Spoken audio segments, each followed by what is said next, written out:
Right breaking news చూస్తున్నాము. ఉమ్మడి పశ్చిమ గోదావరి జిల్లా, ప్రస్తుత అంబేద్కర్ కోనసీమ జిల్లా మల్కీపురంలో దారుణం చోటు చేసుకుంది. ఒక వ్యక్తి తను ప్రేమించిన అమ్మాయికి మెసేజ్ చేస్తున్నాడని రాజు అనే వ్యక్తి ముగ్గురు స్నేహితులతో కలిసి ఆ వ్యక్తి పైన దాడి చేసినారు. నార్మల్గా దాడి చేశారంటే అది వేరు. ముగ్గురు నలుగురు కలిసి ఒక వ్యక్తి పైన దాడి చేశారు.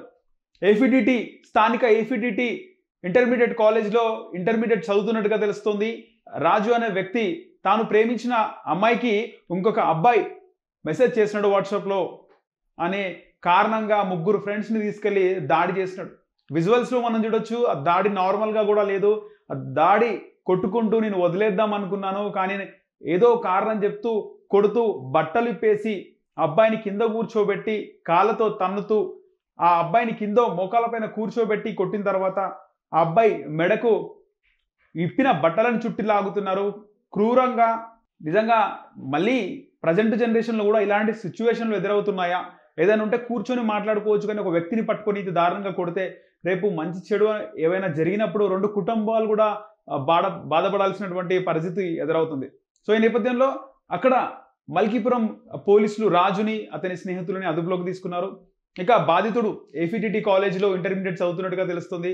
ఇక ఇంటర్మీడియట్లో ఆయన కాలేజ్ టాపర్గా ఉన్నాడు, అలాగే క్లాస్ లీడర్గా ఉన్నాడు. ఆ కారణంగా వాళ్ళు చెప్పినట్టుగా ఆయన చెప్పినట్టు ఎందుకు వినాలి అని కాలేజీలో కక్షలు బయట పెట్టుకొని కావాలనే తన కొడుకుని టార్గెట్ చేస్తారని చెప్పేసి ఆ బాధిత తల్లిదండ్రులు కూడా చెప్తున్నారు. సో విజువల్స్లో మనం చూస్తున్నాం. ఇంత దారుణమైన సిచ్యువేషన్ కోనసీమ జిల్లాలో ఎదురైంది. సో ఆల్రెడీ ఈ అంబేద్కర్ కోనసీమ జిల్లాలో అప్పటికే గత ప్రభుత్వంలో ఒక అంబేద్కర్కి సంబంధించి జిల్లా పేరుగా పెట్టడానికి ఇవన్నీ కూడా పెద్ద ఇష్యూ జరిగింది. మొత్తం ఆ జిల్లానే కాల్చివేసే ఘటనలు కూడా మనం చూసినాం. సో అంబేద్కర్ కోనసీమ జిల్లాకు సంబంధించి ఇప్పుడు మల్కీపురంలో ఇలాంటి ఘటన చోటు చేసుకుంది.